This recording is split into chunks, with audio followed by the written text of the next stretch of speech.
यश academy Karad या YouTube channel मध्ये आपलं मनपूर्वक स्वागत। विद्यार्थी मित्रांनो, आज आपण रसायनशास्त्र केमिस्ट्री मधून 13वा जो टॉपिक असणार आहे 13th chapter of organic chemistry, that is amines. The compulsory marks 3 with option 4 and the distribution of these 3 marks or 4 marks in all will be like this: 1 plus 1 plus 2 or 1 plus 3. या पद्धतीचं distribution हे examination मध्ये किंवा question paper मध्ये तुम्हाला पाहायला मिळेल. आता यामध्ये फर्स्ट क्वेश्चन असा असणार आहे की what are amines and how are they classified. Amines are derivatives of ammonia because they contain nitrogen main element in their structure, आणि त्यामुळे they are derivatives of ammonia असं म्हटलं जातं. मग how are they derived, ते कसे ammonia पासून तयार होतात? तर when one hydrogen atom of ammonia is replaced by one alkyl group, then the structure form or compound form is called a primary amine and it is represented by the general formula आपण म्हणूया RNH2 असं म्हणूया.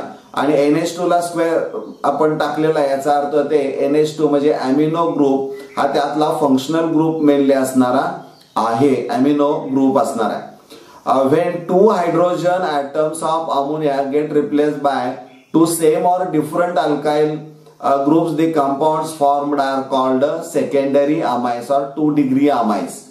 म्हणजे त्यांचं पुन्हा वर्गीकरण तुम्ही simple आणि मिक्स्ड मध्ये करू शकता depending on the nature of alkyl groups attached to nitrogen. आणि when all the 3 hydrogen atoms of ammonia get replaced by 3 same or different alkyl groups, then the structure of the compound form is called tertiary amines. आणि मग primary मध्ये आपण पाहिलं की functional group NH2 आहे म्हणजे amino आहे, secondary मध्ये NH आहे म्हणजे इमिनो आहे, आणि टर्शरी अमाइन्स मध्ये टर्शरी नायट्रोजन असणार आहे. प्रत्येकाला एक चौकट टाकलेली तुम्हाला त्यामध्ये पाहायला मिळणारी आहे. यावर असाही प्रश्न विचारला जाऊ शकतो तुम्हाला की draw possible structures of all the आयसोमर्स of the possible structures of all the आयसोमर्स of. मग इथं दोन दिलेत पहा तुम्हाला, C2H7N आहे किंवा C3H9N असणार आहे. ही काढत असताना फार विचार करायचा नाही. वर तुम्हाला प्रायमरी सेकंडरी टर्शरीची स्ट्रक्चर्स जनरल फॉर्म तुम्हाला दिलेला आहे त्यांचं रिप्रेझेंटेशन. त्यामुळे नायट्रोजन हा ट्रायव्हॅलंट असणार आहे हे तर तुम्हाला मान्य आहे. नायट्रोजन काढायचं, त्याच्यात 3 व्हॅलन्सीज, आणि मग कार्बन किती आहेत, हायड्रोजन किती आहेत, त्या व्हॅलन्सीज कार्बनची 4 व्हॅलन्सी, हायड्रोजनची 1, नायट्रोजनची 3, या व्हॅलन्सीज लक्षात ठेवून बराबर तुम्ही काय करायचं आहे, तिथं हायड्रोजन लिहायचं म्हणजे so as to satisfy the valency of carbon. म्हणजे तिथं तुम्हाला ती स्ट्रक्चरल आयसोमर जेवढी पॉसिबल असणार आहे ती तुम्हाला काढता येतील. म्हणजे यावर प्रश्न हमखास MCQ विशेषतः हा विचारला जाऊ शकतो. त्यामुळे याचा सराव दिलेल्या 2 स्ट्रक्चर्सचा म्हणजे जे मॉलिक्युलर फॉर्म्युले तुम्हाला दिलेले आहेत त्यांचा सराव तुम्ही करणं अपेक्षित असणार आहे. आता आपण प्रिपरेशनच्या ज्या काही मेथड्स असणार आहेत त्यावर चर्चा करूया. त्यातले चांगले रिॲक्शन्स कोणते असणार आहेत किंवा कशा त्या ओळखायच्या की ज्या पद्धतीनं तुम्हाला त्यातलं एक स्पेशल कॅरेक्टर काहीतरी असणार आहे ते आपण बघूया. फर्स्ट मेथड जे असणारे आहे ते preparation of amines from alkyl halides and alcoholic solution of ammonia. ही रिएक्शन आपल्याला हॅलोजन डेरिव्हेटिव्ह मध्ये substitution reactions of alkyl halides मध्ये झालेली आहे. आठवते का पहा, ब्लॅकबोर्डवर मी लिहिलंय RX प्लस NH3 एक्सेस म्हटलंय alcoholic gives RNH2, that is the primary amine. म्हणजे when an alkyl halide is heated with excess of alcoholic solution of ammonia, it gives only and only primary amines. But if the same reaction is carried out in a closed vessel or in a sealed vessel at 373 Kelvin, then what happens? The primary amine so form acts as a nucleophile. विद्यार्थी मित्रांनो बघा इथं RNH2 जो primary amine तयार होतो त्याकडे जी lone pair असणारे आहे, कारण तिथं काय होतं त्याचं मॉलिक्युल्स जे असणारे आहेत ती संख्या वाढते, त्यामुळे एक्सेस अल्काइल हॅलाइड तयार होतं जे आपण वापरणार आहोत. त्यामुळे जे प्रायमरी अमाइन तयार होणार आहे ते primary amine acts as a nucleophile. त्यामुळे तो सेकंड मॉलिक्युल अल्काइल हॅलाइडवर रिॲक्ट होईल, नंतर पुढे अशा स्टेप्स घडत घडत शेवटी quaternary secondary amine, tertiary amine, quaternary amine, a mixture of amines is form. But this method is not suitable for the preparation of primary amines because there is a formation of a mixture of primary, secondary, tertiary, and along with these three there is a formation of quaternary amine also. म्हणजे या पद्धतीने ते असणार आहे. किंवा पुढची reaction जे असणारे आहे ते preparation of amines from nitro alkanes. This is particularly reduction of nitro group, खूप महत्वाची रिएक्शन असणारी आहे. With the help of this reaction we can prepare alkyl or aryl amines. General reaction दिलेले आहे AR/RNO2 म्हणजे अल्काइल नायट्रो अल्केन्स तिथं लिहिलेले आहेत. त्यांचं रिडक्शन इथं विद्यार्थी मित्रांनो रिडक्शन रेड्युसिंग एजंटने केलं जातं.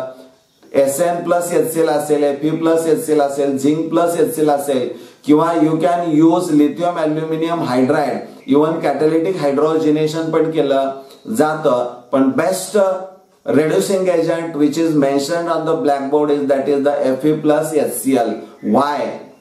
Because Fe reacts with HCl to give hydrogen जे तुम्हाला अपेक्षित असणारे आहेत ते नेसेंट हायड्रोजन आणि FeCl2 तयार होतं. Ferrous chloride. Ferrous chloride reacts with water so form in the reaction so as to form its hydroxide, and there is a formation or generation of HCl which is required in the reaction. म्हणजे जो HCl तुम्हाला त्या reaction मध्ये लागतो ना तो तिथं तयार होतो.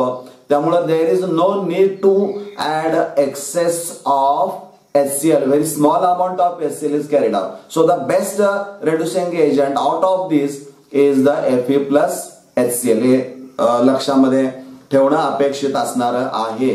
NO2 ग्रुपचं पूर्ण रिडक्शन होतं आणि तिथं तुमच्या लक्षामध्ये येईल की oxygen which are attach to nitrogen get replace by hydrogen atoms. So there is a formation of primary amine. General reaction वरून तुम्ही एक्झाम्पल्स तयार करायचे आहेत. पुढची रिएक्शन आहे ती मेंडिस रिडक्शन रिएक्शन असणारी आहे. Sodium in ethyl alcohol is used as a reducing agent. In this reaction nitriles C triple bond N alkyl nitriles or cyanides are get reduced or converted into RCH2NH2. This is the reaction in which the product contain one carbon atom more than the original alkyl cyanide. म्हणजे इथं एक product मध्ये carbon वाढलेला आपल्याला पाहायला मिळतो. ही step of reaction असणारी आहे. या रिएक्शन मध्ये you can also use lithium aluminium hydride as a reducing agent. म्हणजे हा एक यातला महत्वाचा भाग असणारा आहे. म्हणजे कन्वर्ट म्हणून ते विचारलं तरी तुम्हाला सांगता यायला पाहिजे. यानंतर पुढची जी रिएक्शन असणार आहे पुढच्या दोन्ही रिएक्शन्स खूप महत्वाच्या आहेत. One is a Gabriel थॅलियामाइड synthesis. इथं तुम्हाला right a note on Gabriel थॅलियामाइड synthesis असं विचारलं जाऊ शकतं 3 मार्कासाठी. पण हा प्रश्न प्रश्नपत्रिकेमध्ये असू शकतो का. In all there are 3 steps which are very important. आपण बघूया. आता इथं थॅलियामाइड रिएक्शन ब्लॅकबोर्डवर आपण मेन्शन लिहिलेली आहे. थॅलियामाइडचं स्ट्रक्चर तिथं दिलेलं आहे. And this थॅलियामाइड in the first step reacts with potassium hydroxide solution. तर यामधला केओएच जो असणार आहे it is a strong base. OH minus ion, particularly OH minus ion from KOH acts as a strong base, so it withdraws H plus ion from thaliamide. म्हणजे त्यातला H जो नायट्रोजनला जोडलाय तो काढून घेतो आणि वॉटर मॉलिक्यूल तयार करतो. वॉटर मॉलिक्यूल तयार केलं की there is a formation of salt. म्हणजे जो तुम्ही थॅलियामाइड घेतला असणार आहे त्याचा सॉल्ट तयार होतो. तिथं H रिप्लेस बाय K तिथं येतं म्हणजे सॉल्ट तयार होतो. आणि सॉल्ट हा नेहमी आयनच्या फॉर्म मध्ये तो तुम्हाला पाहायला मिळेल. म्हणजे त्याचा रोल खूप महत्वाचा आहे लक्षात घ्या. कारण पुढचा एक प्रश्न ज्यावेळी विचारला जाईल त्यावेळी त्याचं उत्तर तिथं तुम्हाला सांगता येईल. तर इथं सेकंड स्टेप मध्ये आपण बघूया. जो सॉल्ट तयार असणार आहे झालेला, तो सॉल्ट काय केला जातो, it reacts with primary alkyl halide किंवा अल्काइल हलाइड बरोबर तो तयार केला जाईल किंवा रिॲक्ट केला जाईल. RX तिथं लिहिलंय पहा. एक RX मध्ये CX बॉन्ड हा पोलर बॉन्ड असणार आहे. X is considered best living group. त्यामुळं जो सॉल्ट असणार आहे त्यातला अनियन म्हणजे नायट्रोजनवर निगेटिव्ह चार्ज असणार आहे. It acts as a nucleophile. So it donates electron pair to electron deficient of carbon of alkyl halide. So there is a formation of new bond आणि K plus reacts with or combines with X to form KX. यामुळं तिथं N alkyl substituted product आपल्याला तिथं पाहायला मिळतं. हे सगळ्यात महत्वाचं आहे. आणि थर्ड स्टेप या दोन वेगळ्या पद्धतीने केल्या जातात. एक अल्कलाइन हायड्रोलिसिस पण केलं तर सॉल्ट ऑफ ऍसिड मिळतो आणि प्रायमरी अमाइन मिळतं. किंवा तुम्ही ऍसिड हायड्रोलिसिस केला असेल तर पाण्याचा मॉलिक्यूल ऍड होतो आणि त्यापासून डायरेक्ट ऍसिड्स म्हणजे तिथं थॅलिक ऍसिड तुम्हाला मिळू शकतं आणि primary amine. Only aliphatic primary amines are prepared by this method. त्यापेक्षा वेगळे नाही. कारण त्याचं कारण तुम्हाला सांगतो. सेकंड स्टेप खूप महत्वाची आहे पहा. आपण सेकंड स्टेप मध्ये जो सॉल्ट तयार झालाय तिथं तुमच्या लक्षात येईल की नायट्रोजनवर निगेटिव्ह चार्ज आहे. नायट्रोजनवर निगेटिव्ह चार्ज असणार आहे आणि त्यामुळं तिथं जर तुम्हाला जर ॲरोमॅटिक अमाइन तयार करायचं असेल तर तुम्ही अल्काइल हलाइडच्या ऐवजी आराइल हलाइड घेणार. समजा उदाहरणार्थ बेन्झिन रिंग आणि त्याला X जोडलाय तर हा जो हॅलोजन आयटम बेन्झिन रिंगच्या ज्या कार्बन आयटमला जोडला असेल that carbon is a sp2 hybridised which is more electron negative. आणि त्यामुळं तो इलेक्ट्रॉन निगेटिव्ह असल्यामुळं जो न्यूक्लिओफाइल असणारा आहे सेकंड स्टेप मध्ये जो जनरेट म्हणजे जो सॉल्ट तयार होतो त्यातला जो नायट्रोजनवर चार्ज निगेटिव्ह आहे पहा तो निगेटिव्ह आहे. त्या sp2 कार्बनला जोडला जाऊ शकेल का, नाही, कारण तो पण इलेक्ट्रॉन निगेटिव्ह आहे ना. आणि त्यामुळं तिथं न्यूक्लिओफिलिक सबस्टिट्यूशन रिॲक्शन घडू शकत नाही.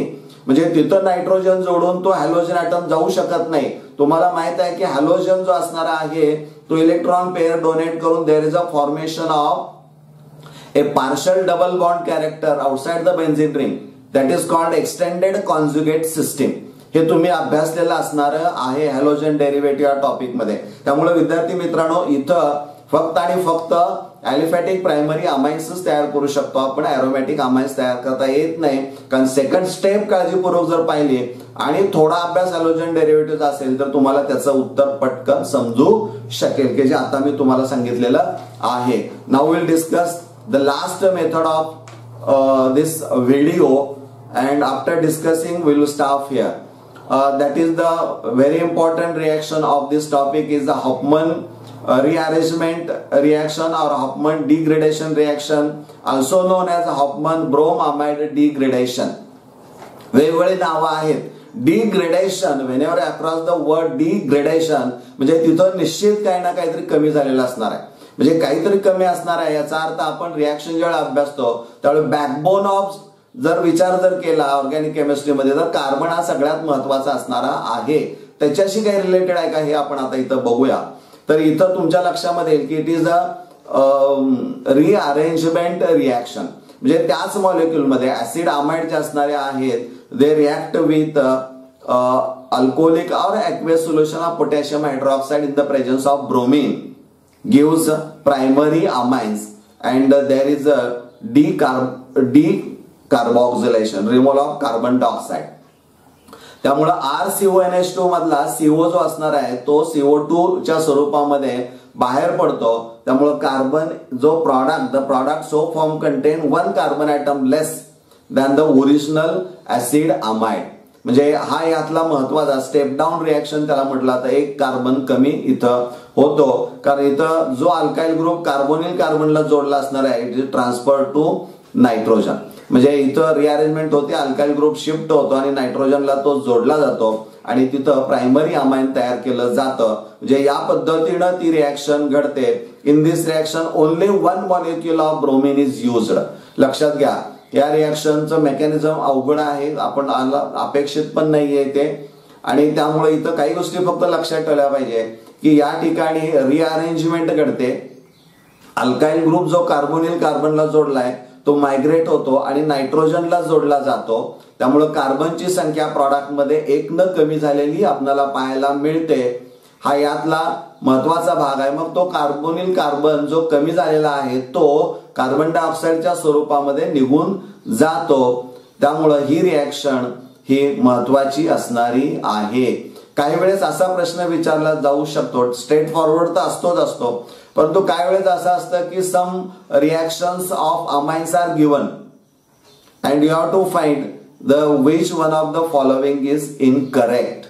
म्हणजे तुम्हाला 4 रिॲक्शन देतील आणि 4 पैकी इनकरेक्ट रिॲक्शन कोणत्या हे तुम्हाला विचारतील. त्यावेळेस तुम्हाला खूप कसून तुमचा अभ्यास झाला असेल तरच तुम्हाला ते सांगता येईल. त्यासाठी सतत सराव करा. वेळ आहे ना, वेळेमध्ये वेळ आहे त्या वेळेचा वापर करा. कागद घ्या, कागदावर आपलं वाचलं की त्या रिॲक्शन लिहायला सुरुवात करा. जमतंय का बघा, त्यातल्या चुका तुम्हाला काय होत आहेत तुमच्याकडून त्या कमी करण्याचा प्रयत्न निश्चित त्या सरावामधून होऊ शकतो. आज आपण इथं थांबूया. हा व्हिडिओ जर आवडला असेल तर तो लाईक करा, शेअर करा आणि चॅनल सबस्क्राईब करा आणि गरजू विद्यार्थ्यांच्या पर्यंत पोहोचवण्याचा प्रयत्न आपण करावा अशी मी माफक अपेक्षा बाळगतो. धन्यवाद.